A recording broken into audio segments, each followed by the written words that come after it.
Students, we are starting third lesson whose main title is Fiber to Fabric. देखिए, हमारे lesson के title से ही हमें पता चल रहा है कि ये लेसन फाइबर के बारे में है। तो आइए सबसे पहले हम फाइबर के बारे में ही डिस्कस कर लेते हैं। What is fibre? फाइबर क्या है? तो देखिए, fibre is very thin delicate hair like tissue of plants and animals. Fibre बहुत ही पतले होते हैं, बाल जैसे दिखाई देते हैं। देखिए, पशुओं की बॉडी पर बहुत ही पतले पतले बाल होते हैं, उन्हें हम फाइबर बोलते हैं। इसी तरह पेड़ पौधों के अलग अलग पार्ट्स से भी हमें अलग अलग फाइबर मिलते हैं। और सबसे कॉमन एग्जाम्पल आपने कॉटन के बारे में सुना होगा और कॉटन देखा भी होगा। ये देखिए, आपको कॉटन की पिक्चर यहाँ पर दिखाई गई है। कॉटन के फ्रूट को आप ध्यान से देखेंगे तो कॉटन के फ्रूट से वाइट कलर के बहुत ही पतले पतले रोए निकलते हैं। अगर आप प्रैक्टिकली कॉटन को ध्यान से देखेंगे तो उसमें से पतले पतले फाइबर दिखेंगे हमें। तो ये जो पतली आकृति दिख रही है, हमें पतले बाल जैसी आकृति दिख रही है, उन्हीं को हम फाइबर बोलते हैं। आइए स्टूडेंट्स, देखिए फाइबर मेनली दो टाइप के होते हैं। फाइबर्स मेनली टू टाइप्स यहाँ पर आपको दिखाई गई है, नेचुरल और सिंथेटिक। लेकिन आज की इस वीडियो में हम सिंथेटिक फाइबर के बारे में डिस्कस नहीं करेंगे, बल्कि केवल नेचुरल फाइबर्स के बारे में डिस्कस करेंगे। और जो नेचुरल फाइबर्स हैं वो दो टाइप के हैं, प्लांट फाइबर और एनिमल फाइबर। और आज की इस वीडियो में हम एनिमल फाइबर के बारे में डिस्कस करने जा रहे हैं। First of all we will discuss about animal fibres. Animal fibres are wool and silk. चलिए अब हम वूल के बारे में डिस्कस करते हैं। Wool comes from animals like goat, rabbit, camel, sheep and yak etcetera. देखिए, वूल जो है वो हमें कई पशुओं से मिलती है, जैसे कि बकरी है और खरगोश है, भेड़ है, ऊंट है, याक है। और ये पशु आपको यहाँ पिक्चर में इमेज में दिखाए गए हैं।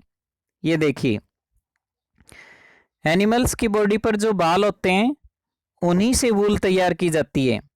कुछ पशुओं की बॉडी पर सॉफ्ट और मुलायम बाल होते हैं, लेकिन कुछ पशुओं की बॉडी पर काफ़ी कोर्स बियर्ड बाल होते हैं, मतलब काफ़ी टफ बाल होते हैं। इसलिए हम वूल तैयार करने के लिए ऐसे पशुओं को सेलेक्ट करेंगे जिनके बाल सॉफ्ट और मुलायम हों, जिससे अच्छी क्वालिटी की वूल तैयार की जा सके। और अच्छी क्वालिटी की वूल प्राप्त करने के लिए पहले हमें ऐसे पशुओं की नस्ल तैयार करनी पड़ेगी, ऐसे पशुओं की ब्रीड तैयार करनी पड़ती है जिनकी बॉडी पर काफ़ी अच्छी क्वालिटी के सॉफ्ट और मुलायम बाल हों। तो स्टूडेंट्स, यहाँ पर एक डेफिनेशन आपको दिखाई गई है, सेलेक्टिव ब्रीडिंग। सेलेक्टिव ब्रीडिंग क्या होता है? तो देखिए, अच्छी नस्ल के पशुओं को जन्म देने के लिए अच्छी किस्म के, अच्छी क्वालिटी के मेल और फीमेल वूल यील्डिंग एनिमल्स को सिलेक्ट करना पड़ता है। मतलब अच्छी क्वालिटी के जो एनिमल्स है वो तब पैदा होंगे जब उनके पेरेंट्स अच्छी क्वालिटी के होंगे। तो अच्छी क्वालिटी के पेरेंट्स को सेलेक्ट करना, उसी प्रोसेस को हम सेलेक्टिव ब्रीडिंग बोलते हैं। जब हम गुड क्वालिटी के पेरेंट्स सेलेक्ट करेंगे तभी उनके बच्चे अच्छी कैरेक्टर वाले पैदा होंगे। इसी को सेलेक्टिव ब्रीडिंग का नाम दिया जाता है। जो एनिमल्स कोल्ड एरियाज में पाए जाते हैं उन पशुओं की बॉडी पर लंबे और अच्छी क्वालिटी के फाइबर पाए जाते हैं, उनसे अच्छी क्वालिटी की वूल तैयार होती है। जैसे लद्दाख और तिब्बत का जो एरिया है वहाँ पर बहुत ज़्यादा ठंड पड़ती है। आपने भी सुना है कि लद्दाख हिमालय की गोद में है और वहाँ बहुत ज़्यादा ठंड है। तो उस एरिया में याक एनिमल पाया जाता है। ये देखिए, याक की एक इमेज आपको दिखाई गई है। ये एनिमल लद्दाख के एरिया में पाया जाता है। इसी तरह जम्मू और कश्मीर में भी काफ़ी ठंड पड़ती है। तो जम्मू कश्मीर में ये देखिए, ये अंगोरा गोट, आपको गोट की एक ब्रीड दिखाई गई है। ये अंगोरा गोट की पिक्चर है। ये जम्मू और कश्मीर में पाई जाती है और इसके जो हेयर्स हैं, जो फाइबर हैं, उसकी बॉडी के ऊपर जो बाल हैं, उससे बहुत ही अच्छी क्वालिटी के शॉल और वूल तैयार की जाती है। इसी तरह साउथ अफ्रीका में आपने कैमल्स का नाम सुना होगा, अल्पाका और लामा।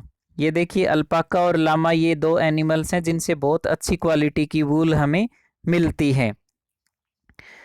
तो इस तरह से अच्छी क्वालिटी की वूल के लिए अच्छी क्वालिटी के एनिमल्स का होना बहुत ज़रूरी है।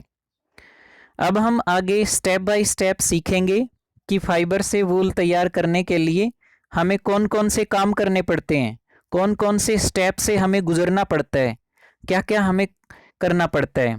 तो चलिए आइए, वूल कैसे तैयार होती है, पशुओं के जो बाल हैं उनसे वूल कैसे मिलती है हमें, इन सब के बारे में अब डिस्कस करते हैं। तो देखिए, सबसे पहला स्टेप जो है वो है सीयरिंग।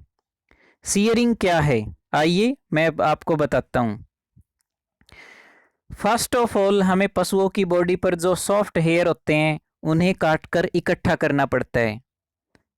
जब समर सीजन आता है तो उस समय पशुओं की बॉडी से हेयर्स को मशीन्स की हेल्प से काट लिया जाता है, पशुओं के बालों की कटिंग की जाती है। इसी प्रोसेस का नाम है सीयरिंग।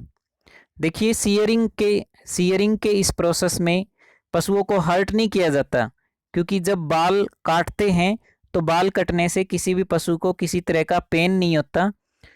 तो समर सीजन में वैसे भी बहुत ज़्यादा गर्मी पड़ती है, तो उस समय पशुओं को भी गर्मी नहीं लगेगी और वो जो बाल हैं उनकी बॉडी पर, उनको हम अपने काम में ले लेंगे, उनसे हम वूल तैयार करेंगे। इसलिए इन पशुओं की बॉडी के ऊपर जो बाल हैं उनको मशीन से काट लिया जाता है। ये देखिए, ये जो लेबर है वो पशुओं की बॉडी से बाल को काटने जा रहे हैं। ये काटते हुए दिखाई दिए हैं आपको, यहाँ काटते हुए दिखाई गए हैं। अब देखिए, सीयरिंग की अगर आपसे डेफिनेशन पूछी जाए तो आप यही बता सकते हैं कि process of removing hair from the body of animals in the form of fleece is called shearing. मतलब पशुओं की बॉडी के ऊपर जो बाल हैं उनको रिमूव करना, उनको काटना, उसी प्रोसेस का नाम है सीयरिंग। तो ये था हमारा फर्स्ट स्टेप। तो वूल बनाने के लिए सबसे पहले हम बाल पशुओं की बॉडी से काट लेंगे। अब आप देखिए नेक्स्ट स्टेप, सेकंड स्टेप का नाम है स्काउरिंग। एनिमल्स की बॉडी से जो हेयर कट किए जाते हैं उनमें काफ़ी डस्ट पार्टिकल, ग्रीस, बहुत ज़्यादा इम्प्योरिटी होती है। पशुओं के बालों के साथ गंदगी चिपकी हुई होती है, इसलिए एनिमल्स हेयर को वॉश किया जाता है। यहाँ आपको दिखाया गया है कि यहाँ एक मशीन में डाल के जो पशुओं के बाल हैं जो हमने उनकी बॉडी से काट लिए, उसको मशीन से पहले साफ़ किया जाता है, मतलब पानी की हेल्प से धोया जाता है। ये देखिए, पानी की हेल्प से यहाँ पर इस मशीन के अंदर बालों को डालकर और साफ़ किया जा रहा है। इस प्रोसेस का नाम है स्काउरिंग। तो ये हमारा सेकंड स्टेप होता है। चलिए अब हम थर्ड स्टेप को डिस्कस करते हैं। जब हम पशुओं के जो बाल हैं उनको पानी से साफ़ कर लेंगे, जितनी भी गंदगी उनके अंदर भरी हुई है वो सब हम साफ़ कर लेंगे। उसके बाद अगला जो स्टेप है थर्ड नंबर पर, वो है सॉर्टिंग। पशुओं के फाइबर्स को वॉश करने के बाद इन एनिमल हेयर्स को साइज के अकॉर्डिंग छांट लिया जाता है, मतलब उनकी सॉर्टिंग की जाती है। सॉर्टिंग का मतलब होता है छटनी करना।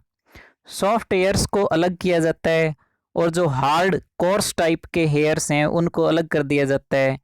इसके अलावा क्वालिटी के अकॉर्डिंग सभी हेयर्स को अलग अलग ढंग से छटनी की जाती है उनकी। इसी प्रोसेस का नाम है सॉर्टिंग। ये देखिए, ये जो लेबर है ये काम कर रही है, वूल इंडस्ट्री के अंदर ये लोग काम करते हैं, ये सॉर्टिंग का काम करते हैं। मतलब जो फाइबर्स हैं उनको लेंथ के अकॉर्डिंग, साइज के अकॉर्डिंग, क्वालिटी के अकॉर्डिंग अलग अलग छांटते रहते हैं। इसी को हम सॉर्टिंग बोलते हैं। सॉर्टिंग के बाद अगला जो स्टेप है वो है डाइंग। डाई का मतलब आप सभी समझते हैं, डाई का मतलब होता है कलर करना। देखिए, पशुओं की बॉडी से जो वूल मिलती है, पशुओं के जो फाइबर होते हैं वो ज़्यादातर वाइट, ब्लैक और ब्राउन होते हैं, लेकिन इस वूल पर डाई करके हम किसी भी कलर की वूल तैयार कर सकते हैं। इसलिए इन हेयर्स को डाई करके हम दूसरे कलर्स के फाइबर भी तैयार कर सकते हैं और इसी प्रोसेस का नाम है डाइंग। ये देखिए आपको वूल दिखाई गई है। ये वूल ब्लू कलर की भी है, रेड कलर की भी है, येलो कलर की भी है। तो ये वूल डाई करके ही तैयार की जाती है, क्योंकि पशुओं के जो बाल हैं वो कभी भी येलो कलर के नहीं होते, रेड कलर के नहीं होते, ब्लू कलर के नहीं होते। लेकिन वूल का कलर अलग अलग हो सकता है, क्योंकि हम जो फाइबर हैं उनके ऊपर डाई कर देते हैं, और डाई से कोई भी कलर तैयार किया जा सकता है। ये देखिए, अब देखिए डाई करने के बाद अगला प्रोसेस है कॉम्बिंग। कॉम्बिंग का मतलब है कंघा करना। और आप डेली देखते भी हैं कि कंघा क्यों किया जाता है। कंघी इसलिए करते हैं ताकि बाल जो है वो स्ट्रेट हो जाएं, उसमें कोई उलझन ना हो, कोई गांठ ना हो। तो ये देखिए, हम कंघे से वो जो फाइबर हैं पशुओं के उनको स्ट्रेट कर देते हैं। जो बाल हमारे पास हैं जिनसे हम वूल तैयार करेंगे उनको पहले कंघी की हेल्प से ये स्ट्रेट किया जाता है। ये देखिए, आपको स्ट्रेट करने के लिए यहाँ कॉम्बिंग का प्रोसेस दिखाया गया है। ठीक है। और जब अच्छी तरह से ये फाइबर तैयार हो जाएंगे, उसके बाद लास्ट स्टेप जो है हमारा वो है स्पिनिंग।